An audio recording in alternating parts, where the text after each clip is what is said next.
আসসালামু আলাইকুম এভরিওয়ান। বাধ্য মায়াপুরী গল্পের 12 নম্বর পার্ট। তো বেশি কথা না বলে চলুন গল্প শুরু করে দেই। জিসা বারবার লক্ষ্য করছে তিহানকে, যদিও উপরে উপরে ভাইয়া বলুক না কেন, মনে মনে তিহানকে তার ঠিকই ভালো লাগে। তিহান হঠাৎ জিসার পানে তাকিয়ে বলে, চুপচাপ বসে আছো কেন, খাওয়া দাওয়া শুরু করো। তিহানের কথাটা শুনে জিসা চমকে উঠে চোখে চোখে চাওয়া পড়ে গেছে। এতক্ষণ তিহানের পানে তাকিয়েছিল। তিহান ভাই তা দেখে ফেললো, লজ্জায় সে মাথা নিচু করে আছে। এখন তিহান ভাই কি মনে করবে? তিহান আবার কেয়ার পানে তাকিয়ে বলে, তোরও তো দেখছি একই অবস্থা। দুইজন খাওয়া ছেড়ে হা করে তাকিয়ে আছিস আর মুখটা একদম খিজে রেখেছিস কেন, কি হয়েছে? তিহানের কথাটা শুনে সবাই আবার কেয়ার পানে তাকায়। সবার চাওয়া চাওয়ি দেখে কেয়ার লজ্জা পড়ে যায়। সবার চাওয়া চাওয়িতে কেয়াও লজ্জায় পড়ে যায়। সবাই আবার কি মনে করবে? তারপর কেয়ার কণ্ঠে ভেসে আসে মৃদুস্বর, না আমার কিছু হয়নি। মোতালেব খান বলেন, দিদি ভাই তুমি আজকাল বেশি চুপচাপ থাকো কেন? আমি কয়দিন ধরে লক্ষ্য করছি। কিছু কি হয়েছে তোমার? না দাদু ভাই, আমার তেমন কিছু হয়নি।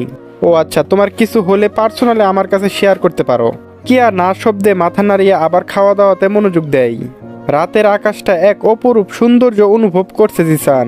পাশে দাঁড়িয়ে আছে তিহান, সে আকাশের পানে তাকিয়ে আছে। কি রে দোস্ত, চুপচাপ কেন? কিছু না। তাই নাকি অন্য কোনো ব্যাপার আছে? দেশে ফেরার পর তুই জানি কেমন হয়ে গেছিস।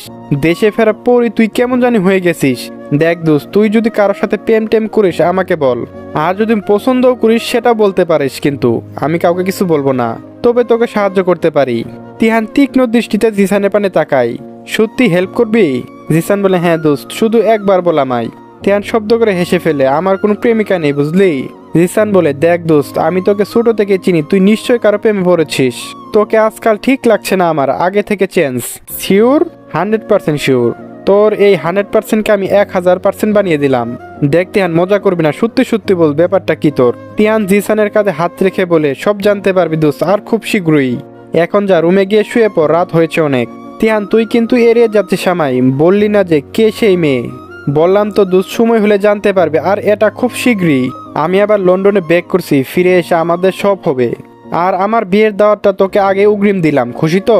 জিসান আর কিছু বললো না। কিছুক্ষণ তিহানের পানে তীক্ষ্ণ দৃষ্টিতে তাকিয়ে নিজের রুমের উদ্দেশ্যে চলে যায়। তিহান আকাশের পানে তাকিয়ে চোখ বন্ধ করে বড় এক নিঃশ্বাস নেয়। কবে যে তোকে আমার করে পাবো মায়াপুরী। তবে হ্যাঁ, এই আজিজুল খান তিহান তোকে নিজের করে ছাড়বে। জীবনের শেষ নিঃশ্বাস অব্দি তুই শুধু আমার মায়াপুরী, কারণ তুই আমার নিঃশ্বাসে বাধা। সকালের নাস্তা শেষ করে এখন জিসান আর জিসার বিদায় দেওয়ার পালা। জিসা ভাবছে গ্রাজুয়েশনটা কমপ্লিট করে জিসানকে সবটা খুলে বলবে। তিহান ভাই তো আমাকে খুব আদরই করে, নিশ্চয় ভাইয়াকে ফিরিয়ে দিবে না। হঠাৎ তিহানের শব্দ জিসানের কানে ভাসে আসে, কি বোনটি, ভালো করে পড়াশোনা করো তো, বেশি বেশি পড়তে হবে কিন্তু। জিসা তিহানের পানে তাকিয়ে মিষ্টি হাসি দিয়ে বলে, দোয়া করবেন। জিসার সাথে এইভাবে হেসে কথা বলতে দেখে তিহানের উপর কিয়ার রেগে তাকাচ্ছে। অবশেষে জিসান আর জিসা বিদায় নেওয়ার পর কিয়ার রেগে উপরে উঠে যায়। তিহান হেসে কিয়ার পানে তাকিয়ে দেখলো কিয়া মুখ ভারী, কেমন একটা তাকিয়ে উপরে চলে গেল। নিমিষেই তিহানের হাসি উধাও হয়ে গেল। আমি আসছি বলে তিহানও কিয়ার পিছু পিছু উপরে উঠে গেল। তিহান কিয়ার রুমের সামনে দাঁড়িয়ে হালকা টোকা দেয়। কোনো শব্দ না পেয়ে তিহান আবার করা না রে। কিয়া দরজা খুলো এইভাবে নিচে নেমে হঠাৎ কোনো শব্দ না পেয়ে তিহান আবার করা না রে। কিয়া দরজা খুলো এইভাবে নিচে থেকে হঠাৎ উপরে চলে এলি কেন? দরজা খুল মায়াপুরী। কিয়া কোনো শব্দ না পেয়ে তিহান এবার রেগে যায়। দরজা খুল কিয়া, নয়তো আমি দরজা ভেঙে ফেলবো। কিয়া এবার দরজা খুলে বেরিয়ে আসে। তিহানের সামনে মাথা নিচু করে দাঁড়ায়। তিহান কিয়ার গালে হাত রেখে বলে, কি হয়েছে তোর? কিয়া বলে, কিছু না। তাহলে এইভাবে চলে এলি কেন? তোর মুখটা কেমন লাগছিল? কিয়া বলে, আমি ঠিক আছি তিহান ভাই। আমি বললাম, সত্যি ঠিক আছিস? কিয়া বলল, হ্যাঁ। তিহান এবার কিয়ার পানে তীক্ষ্ণ দৃষ্টিতে তাকিয়ে বলে, তা মন খারাপটা কি নিয়ে বলতো দেখি শুনি। আমার কাছে কিছু লুকাবি না মায়াপুরী, আমি কিন্তু তোকে পরে ফেলতে পারি, এতটা দূরে মনে করবি না আমায়। তিহান ভাই, আমার কিছুই হয়নি তো। আজ সারাদিন কেটে গেল, কিয়াকে দেখা যায়নি। তিহানের মনটা কেমন করছে। তিহান ভাবছে কিয়া রুমে যাবে। সেই সকালে কিয়াকে এক পলক দেখেছিল, তাও কেমন অদ্ভুত লাগছিল ওকে। এখন কি একবার যাবো কিয়ার রুমে? না থাক, রাত হয়েছে, এখন যাওয়াটা ঠিক হবে না, হয়তো ঘুমিয়ে পড়েছে। তাও তিহানের মন মানছে না। অবশেষে তিহান কিয়ার রুমের উদ্দেশ্য বের হয়। একটু সামনে গিয়ে দেখে কিয়ার রুমের দরজা খোলা। এত রাতে দরজা খোলা, ব্যাপার কি? তিহান আস্তে আস্তে কিয়ার রুমে প্রবেশ করে। কিয়া কোথাও নেই। বাথরুমে প্রবেশ করে দেখে সেখানেও নেই।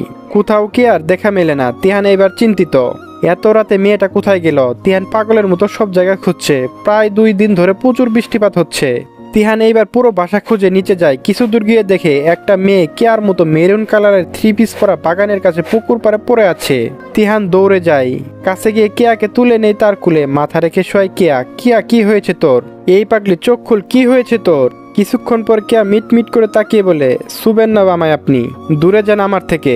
কি বলছিস তুই এসব? কি হয়েছে তোর? বাসা থেকে এখানে এলি কিভাবে? ঝিমি নিয়ে এসেছে।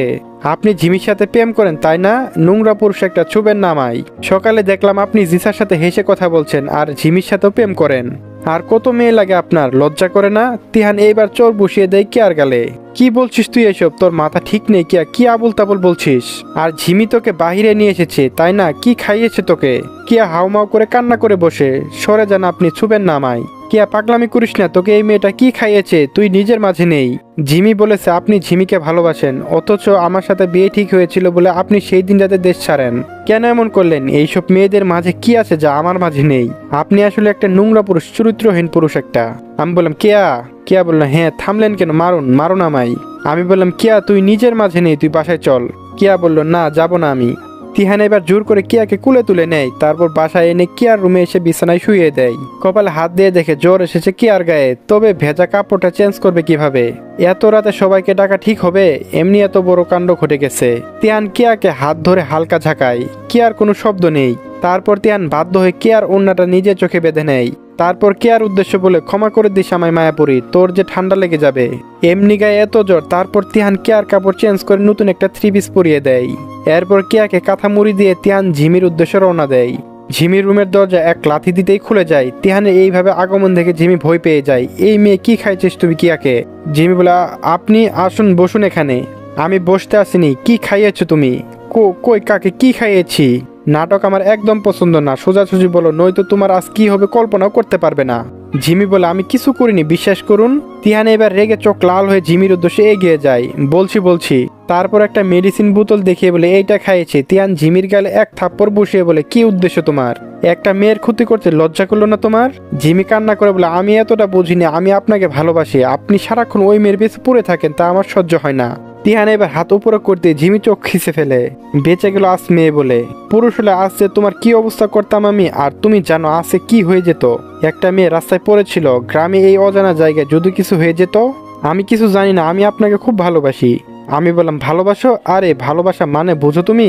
একজনের এইভাবে ক্ষতি করে তুমি নিজের ভালোবাসা দেখাও? তোমার মতো মেয়ে এই তিহান খানের যোগ্য নয়। এই আজাদুল খান তিহানের স্ত্রী হওয়ার যোগ্য একমাত্র তানহা সাবরিন খান কেয়া, যার নখেরও যোগ্য নও তুমি। পারলে সৎ কোনো এক ছেলেকে ভালোবাসো, নয়তো কোনো ছেলে জুটবে না তোমার কপালে। ঝিমি বলে, প্লিজ শুনুন, আমি আপনাকে ভালোবাসি, প্লিজ আমাকে ছেড়ে যাবেন না, আমার ভুল হয়ে গিয়েছে, আমি কেয়ার কাছে ক্ষমা চেয়ে নিব। আমার হাত ছাড়ো মেয়ে, নয়তো ভালো হবে না। না, ছাড়বো না বলে আমায় ভালোবাসেন? তিহান এক ঝাঁকি দিয়ে হাত সরিয়ে নেই ঝিমির থেকে। শুনো মেয়ে, তানহা সাবরিন খান কেয়া, আসাদুল খান তিহান, এর প্রতি নিঃশ্বাসে মিশে আছে। একমাত্র সৃষ্টিকর্তা ব্যতীত তাদের আলাদা করার মতন কারো জন্ম হয়নি বলে তিহান বেরিয়ে যায়। শুনুন, আরে শুনুন না। ঝিমি কান্না করতে করতে মেঝেতে বসে পড়ে। এইদিকে কেয়ার গায়ে প্রচন্ড জ্বর এসেছে। তিহান সারা রাত ধরে পাশে বসা। তুই ঠিক বলছিস মায়াপুরী, আমি নোংরা পুরুষ, তোর যোগ্য নই। যদি পারিস আমাকে ক্ষমা করিস। তোর এই দিনের জন্য আমি দায়ী। তোর কিছু হলে আমি নিজেকে ক্ষমা করতে পারবো না মায়াপুরী। সকালের আরো পর্দা ভেদ করে কেয়ার চোখে পড়তে কেয়া ঘুম ভাঙে। পাশে চোখ যেতেই দেখে তিয়ান একটা চেয়ারে বসে এক দৃষ্টিতে কেয়ার পানে তাকিয়ে আছে। সঙ্গে সঙ্গে কেয়া উঠে বসে। তিহান ভাই আপনি? হ্যাঁ, ঘুম ভেঙেছে তাহলে আপনার? তার শরীর এখন কেমন আছে? কেয়া নিজের পানে তাকিয়ে বলে, কি হয়েছিল আমার? তিহান বলে, কিছু হয়নি, আপনার যা হয়েছে সব আমার হয়েছে। কেয়া বোকার মতো তিহানের পানে তাকিয়ে আছে দেখে তিহান বলে, হয়েছে, এইভাবে আর তাকাতে হবে না, যা বাস দেওয়ার মতো তাড়াতেই দিয়েছেন, এখন আর বোকার মতো না তাকিয়ে বলেন শরীর ঠিক আছে কিনা, নয়তো আব্বু আম্মু দাদু সবার কাছে আমার বাসক খাওয়াটা বাকি থাকবে। কেয়া বলে, আমি তো ঠিক আছি তিহান ভাই। তাই আল্লাহ মনে হয় এবার মুখ তুলে তাকিয়েছে আমার দিকে, নয়তো আরেকটা বাস খাওয়ার জন্য প্রস্তুত হতে হতো আমায়। তিহান কেয়ার কপালে হাত ছুঁয়ে বলে, ম্যাডাম আপনার জ্বর হাওয়া হয়ে গিয়েছি তো নাকি? এইবার আমাকে হাওয়া করে দিবে। কেয়া তিহানের পানে এখন অবাক দৃষ্টিতে তাকিয়ে বলে, তিহান ভাই কি হয়েছিল আমার? বললাম না আপনার কিছু হয়নি, যা হয়েছে আমার হয়েছে। অজান্তেই কি বাসটা না দিলেন? থাক, এখন সুস্থ আছেন এটাই অনেক। মোতালেব খান আদরের বড় নাতনি, আজিজুল খানের আদরের বড় মেয়ে, আমজাদ খানের আদরের বড় ভাতিজি, আর বাকিদের কথা তো বাদে দিলাম। কিছু হলে আমি তিহানের অবস্থা থাকবে না। এইবার নিচে আসুন, সকাল হয়ে গিয়েছে, আমি একটু রুমে যাব। সারা রাত ঘুম হয়নি, আপনার পাশে বসে পাহারা দিতে হয়েছে। কেয়া বলল, তিহান ভাই আমার কাপড় কে চেঞ্জ করলো? ভূতে। ভূতে? হ্যাঁ, তার মানে কালকে আমার রাতে ভূত এসেছিল? হ্যাঁ। তিহান কেয়ার ভয় পাওয়া দেখে মুসকে মুসকে হাসছে। আপনি কি সেই ভূতকে দেখেছেন তিহান ভাই? হ্যাঁ। কেয়া বলল, কি? হ্যাঁ, আমি আর সেই ভূত মিলে কালকে রাতে তোর রুমে পার্টি দিয়েছিলাম। কে এবার ভয়ে চিল্লিয়ে দিতে যাবে, তিহানকে আর মুখ চেপে ধরে বলে আস্তে আস্তে বাড়ির সবাই ঘুমোচ্ছে। তিহান ভাই, আপনি ভূতকে তাড়ালেন কেন? তিহান একটা দুষ্ট হাসি দিয়ে বলে, তাড়ালে আমার সাথে পার্টি দিত কে? তুই তো সেই পরে পরে ঘুমোচ্ছিলি। সবকিছু কি আর মাথার উপর দিয়ে যাচ্ছে? দেখে তিহান ভুবুসকে অন্যদিকে মুখ ফিরিয়ে হাসছে। তারপর তিহান যাওয়ার আগে বলে, ম্যাডাম রেডি হয়ে নেবেন, আজ আমরা শহরে ফিরছি, গ্রামে আর থাকবো না। কেন তিহান ভাই, এত ক্যান ক্যান না করে আপনি নিচে আসুন খাওয়া দাওয়া করতে, তারপর রেডি হবেন, বুঝলেন? চলবে। গল্পটি কেমন লাগলো অবশ্যই জানাবেন। ধন্যবাদ।